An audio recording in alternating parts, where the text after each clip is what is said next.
Bonjour à tous. Bonjour, moi c'est Belozer Premier et bonjour à tous mes Belozer family in all over the world. Bonjour aux nouveaux venus. Vous savez, la famille ne fait que s'agrandir. C'est le but ultime. Seul, on va plus vite. Mais ensemble, on va très loin. Ce que je voulais soulever aujourd'hui, comme d'habitude, hein, ça tape fort dès le début. C'est-à-dire, je vais dire à tous ceux qui ont assisté à la formation, c'est-à-dire ce que j'ai donné, vous vous rappelez très bien, le premier jour où j'ai donné les 7C, j'ai donné d'abord la base ultime de l'entrepreneuriat dans tout le domaine. Quand ça s'appelle entrepreneuriat, j'ai d'abord commencé par donner la définition de l'entrepreneuriat. L'entrepreneuriat, j'ai dit, c'est une activité commerciale entre deux personnes qui a un but, on ne peut plus, profit, rentabilité, mais qui fonctionne avec ou sans le boss. En d'autres termes, l'entrepreneuriat, c'est l'art de chercher des solutions aux problèmes qui existent. C'est bon? Après, ce genre de vidéo-là, pour que le commun de mortels, tout qui d'âme, puisse comprendre ce que nous, dans notre communauté, dans notre cespasion comme on l'appelle, nous essayons de mettre sur pied ce genre de vidéos pour compiler des cours d'abord pour nous-mêmes. Vous comprenez? C'est la base de la connaissance. La personne, il connaît. La personne, il maîtrise son dada. C'est quand il pense d'abord à lui. Là, je vous dis, là, je vous mens pas. Hein. Quel qu'en soit le cas, d'abord à toi. Hein. La bonne charité commence par soi-même avant de penser à l'autre. L'entrepreneuriat, peut-on dire, est ingrat, mais c'est comme ça. Parce que celui qui te conseille d'acheter un cheval ventru ne t'aidera pas à le nourrir. D'abord, toi, tu amasses pour toi, les connaissances pour toi. Une fois que toi, tu t'es formé, une fois que tu as maîtrisé, et là, il faut que tu te spécialises dans un domaine. Une fois que le domaine a été maîtrisé, maintenant tu es devenu El Maestro, et tu ne peux pas devenir El Maestro tant que tu ne répètes pas. Là, nous sommes en train de répéter, compiler, parce que la répétition est la mère du savoir. Et toi, de l'autre côté, soit tu es un enfant, c'est-à-dire on t'enseigne, soit tu es un adulte, tu nous dépasses en âge, on te forme dans quoi? Dans un domaine que nous, on est parti d'abord se former. La base de toute chose, hein, je vous ai dit, on l'a vu, la base de toute chose, c'est la formation. La fondation, c'est la formation. Tu te formes dans un domaine privilégié, un domaine que tu aimes, où va intervenir l'action, après la passion, parce que j'aime, c'est ce qu'on appelle en allemand, on dit Lieblingsliebhaberei, donc tu ne comptes pas les heures. Lui, il va pour 8 heures. Toi, tu dors dans la maison. Tu dors dans la communauté. Tu dors dans le ministère. Tu dors dans le monastère. Tu questionnes, tu poses des questions à ton gourou, à quelqu'un qu'on t'a donné. La particularité de notre enseignement, nous, d'abord, j'ai dit, quel qu'en soit le cas, même si tu connais rien, il faut d'abord que tu cherches tes clients, numéro un. Numéro deux, il faut que tu partes te former dans un centre de formation comme la nôtre. Nous, on se forme d'abord. Si tu n'as pas la formation, ne va pas dans ce domaine de l'aviculture. Une fois que tu as formé, on va te donner ce qu'on appelle le coach, le troisième C. Le coach qui lui va te donner, n'est-ce pas, le choix de business. Quatrième C, dans quel business en tant que nouveau, en tant que novice, en tant que bisu, en tant que bleu, tu vas exceller parce que lui, c'est son domaine. Il a tous les galons. Il est même devenu ce qu'on appelle récipiendaire, c'est-à-dire il est médaillé. On te le donne. Il te donne le choix, c'est ce qu'on appelle le broilas. Le broilas et non le léas. J'ai dit, il va te broilas avec broilas. Voilà, du verbe to broil, c'est-à-dire en anglais rôtir. 45 jours et puis on rôtit. To boil, to broil, autant pour moi, donc broilas. Et non tout différent de to lay, c'est-à-dire poser, donc léas, c'est-à-dire pondeuse. C'est bon? il va te dire de choisir le broilage, to broil, pour que dans 45 jours, qu'on puisse tout simplement amener à l'abattoir. Blood, shit, pour faire cuire, rôtir vite fait, 45 jours. Et c'est ce qu'on appelle le retour du capital investi RDCI qui te donne même, n'est-ce pas, le résultat. Une fois que c'est bon, maintenant, toi, tu vas maintenant pratiquer. La pratique. Comme disait quelqu'un, c'est-à-dire, on ne te dit pas de faire, n'est-ce pas, des exploits héroïques, mais petit à petit, des petites actions répétées chaque jour sans relâche. Et c'est ce qui te donne, n'est-ce pas, ce qu'on appelle le Graal, le son Graal et le résultat. On est là pour le résultat. Mais aujourd'hui, je viens vous voir parce que j'ai reçu un appel de mes deux fermes. D'habitude, ils sont habitués à faire les 45 jours, sauf qu'aujourd'hui, on leur a envoyé 500 pondeuses et que une question pertinente m'a été posée par mon basse-courrier. Il est habitué à préparer l'alimentation de broilas, c'est-à-dire de chair. Et ces poussins, comment faire pour préparer aujourd'hui l'aliment pondeuse. Donc, sans toutefois tarder, aujourd'hui, on va attaquer l'aliment pondeuse. Voilà, j'arrive. Alors, pour les pondeuses, ce n'est pas la même chose que pour les broilas. Les léas, c'est différent de broilas. Les pondeuses, c'est différent de poulet de chair. On va dire aujourd'hui alimentation de poulet, de poule pondeuse. De poule pondeuse, qu'on appelle léas, de l'anglais to lay, poser. Ici, poser quoi? Les œufs. Alors, on va dire ici, ingredients. Par contre, ce qu'il faut tout simplement savoir, la différence entre léas et broilers, c'est-à-dire poulet de chair et léas. Ici, on va faire, à la différence de la fois dernière, on a fait 3 carreaux, on va faire 3 colonnes aujourd'hui. C'est 4, autant pour moi. 1, 2, 3 et 4. Pourquoi? Parce qu'il y a 4 étapes. Il y a ce qu'on étape de démarrage, il y a ce qu'on appelle croissance, il y a ce qu'on appelle pré-ponte et il y a pondeuse. C'est bon? De la ponte. Alors, là on a dit étape starter, c'est-à-dire démarrage. Démarrage. Ici, on va dire croissance toujours. Croissance. Ici, c'est pré-ponte. Pré-ponte. Ici, c'est pondeuse. Finissant. Ici, ça va aller de 0, comme d'habitude, à 14. Ici, c'est de 14, on va dire, à 1 mois.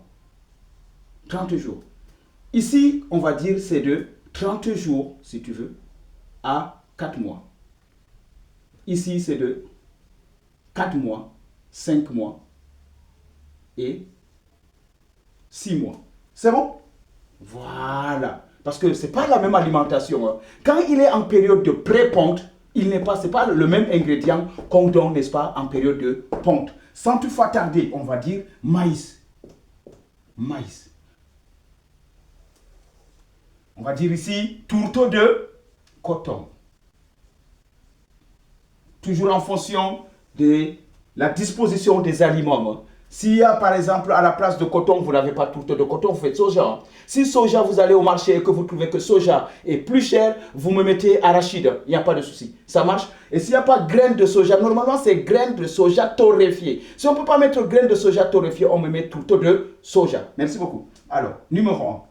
Il faut au moins 7, 9, 10, 11 ingrédients. Mais pas moins de 7 pour respecter la bromatologie. Bramas. Aliments, logos, le langage des aliments, autrement dit, picousé. Quelle quantité d'aliments nécessaires faut-il pour injecter à l'animal? Merci. Alors, numéro 3, on a maintenant son de blé ou bien maïs, comme tu peux, comme tu trouves. Selon le prix aussi. Hein. Numéro 4. Tout de suite, fiche. Fiche, c'est quoi? C'est farine de poisson. Quand je finis fiche, je mets tout de suite shells. C'est quoi shells? Shells, c'est coquille d'œuf. Et ici, je mets os. 5, 6. Ou bien, les deux, je dis CHB. CHB, c'est quoi? Coquille d'huître broyée. Merci. 5, 6. 6. Voilà, en 7. Ici, très important, on parle de pondeuse prémix ponte. Prémix ponte, là où on trouve, n'est-ce pas, les CMAV, concentrés, minéraux, azotés, vitaminés, les acides aminés ici. Là où je vous ai parlé de méthionine, de thionine, de threonine, là. C'est ça que j'appelle prémix. Numéro 8.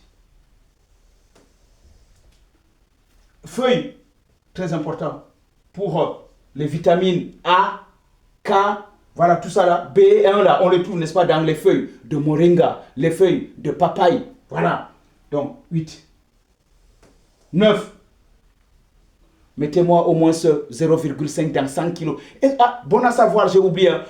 Tout ce qu'on est en train de faire là, moi je fais toujours, n'est-ce pas, l'alimentation de 100 kilos. Le grammage, c'est sur 100 kilos. Merci beaucoup. Donc ici, on avait dit feuille, et puis on va dire ici chacool. Chacool, c'est charbon.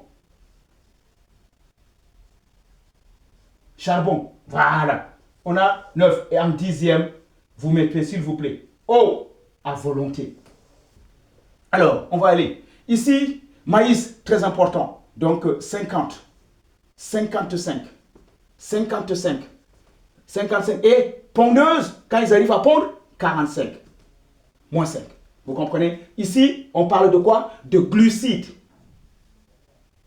Du glucide. Vous savez, hein, quand on dit glucose, là, tout ce qui finit par ose, c'est le sucre qui contient, n'est-ce pas, dans le maïs. Elle a besoin, n'est-ce pas, de sucre lent et de sucre rapide. Donc, on le trouve dans le glucose. Glucose, sucre contenant, n'est-ce pas, dans des céréales.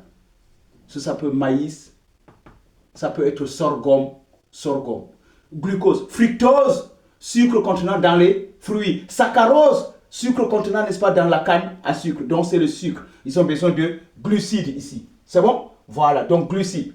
Tourte de coton, ici, on va respecter la DCCP, c'est-à-dire le Digestible Growth Pattern Percentage, le taux de protéines qu'il faut ingurgiter. C'est là où c'est très important. Sans protéines, il n'y a pas d'œuf. Donc ici, on va respecter. Alors là, on va dire que c'était 23 au début. Hein. Ici, 18. Le taux de protéines à la ponte, c'est là, c'est ça qu'on va lui envoyer. C'est là, parce qu'ils sont en période de ponte. Il a reçu 500 pondeuses. 45, c'est ça qui l'intéresse. Ça, c'est pré-ponte. Ça, c'est croissance. Et ici, c'est démarrage. Mais on a besoin de ça, là, nous, pour l'envoyer. Donc, ici, on va dire, il va mettre 18 kilos. Et en période de pré-ponte, ça c'est déjà passé, mais c'est pour vous, pour savoir. En pré-ponte, il a besoin tout simplement de... Quand il fait 23 ici, ici, il fait 20. Ici, il faut 20. Pré-ponte, croissance, 18. Si vous voulez, le tableau peut vous servir. Vous avez des poussins. Ici, c'est poussins. Et là, c'est là où on a besoin là. Nous, ça donne les œufs là. C'est bon? Alors, source de son de blé. Bah, son de blé, ici, il va mettre 10. Ici, il va mettre 15. Ici, il va me mettre 10. Mais ici, il va me mettre 10. Ouais, ici, il va mettre 20. 10, 20. 10, il va me mettre ici 15 kilos.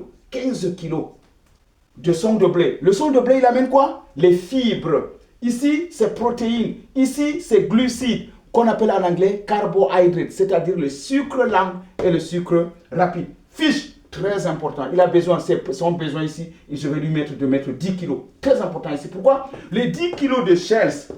Ah, c'est fiche. Ah, fiche, il n'a pas besoin de 10 kilos. Fiche, il n'a que besoin de 3 kilos ici. Ouais, il a besoin de 3 kilos partout ici. Fiche, c'est bon, 3 kilos. C'est quoi fiche? Ici, il va mettre 5 kilos, c'est au début. Les fiches, c'est protéines maintenant animales, qui va compléter des protéines végétales qu'il a mis ici tourte de coton. En complément de protéines végétales, il a besoin de protéines animales qui, ici, c'est les fiches, les poissons, les omena, les bifaka dans d'autres pays. Merci, je parle de shells. Ici, je ferme les yeux, il me met 10 kilos ici. 10 kilos. 10 kilos, pourquoi? Parce que les shells, ce sont des calcaires qui vont permettre de rigidifier, de solidifier les œufs. Et ça peut empêcher aux poules pondeuses, tout simplement, de boire leurs œufs. Merci beaucoup. Ici, il va mettre 8 kilos. Ici, il va mettre 5 kilos. Ouais. 10, 8, 5. Oui, les shells. Et il peut mettre ici 3 kilos s'il veut. Au début. Fiche. Moi je mets 3 kilos ici. Je mets 2 kilos. Parce que c'est croissance. Après, au niveau de pré-ponte, c'est-à-dire s'ils ont 4 mois, je mets 8 kilos de shells. Et quand ils arrivent en période de ponte, comme actuellement il m'a appelé là, pour qu'on puisse un peu composer, je vais lui donner cette formule-là. Il va me mettre 10 kilos. Par contre, ici on a os. Comme on a os ici, on va mettre tout simplement 9,5 et puis 0,5 tout simplement de os. S'il va chez le provendier, il achète calcaire, il n'y a pas de souci. Mais s'il n'achète pas calcaire, s'il fait, ou bien ici on va mettre calcaire. S'il a du CHB, il me met 10 kg de CHB.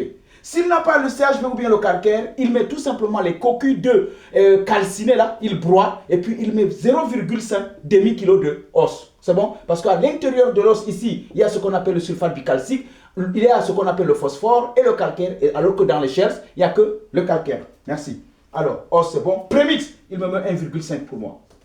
Moi je mets 1,5. 1,5.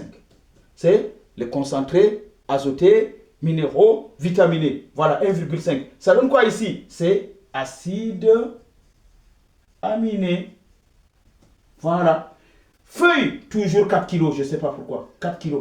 Mais il peut monter à 5 kg. 4 kg. Charbon, il me met 0,5 sur les 100 kg. 0,5. 100 kg. 0,5. 100 kg. Eau à volonté. Et il va maintenir cette formule-là, celle-ci-là, que je vais lui envoyer pour qu'il puisse, n'est-ce pas, composer son aliment, n'est-ce pas, pondeuse. C'est bon pour vous? Dans la vie, là, il ne faut pas rentrer au cimetière, là, avec la science. Dès que tu as un iota de ta science, là, tu donnes. Et surtout, tu donnes à qui? À la relève. Ta relève que j'appelle, n'est-ce pas, tout simplement, ton coffre ou bien ta cofondatrice. Pourquoi? Parce que quand on est ici, là, de notre vivant là, il faut qu'on laisse, n'est-ce pas, tout à notre relève. Qui est devenu qui par nous, et quand nous allons partir, va perpétuer la tradition. Bélosor Ier, je vous en remercie.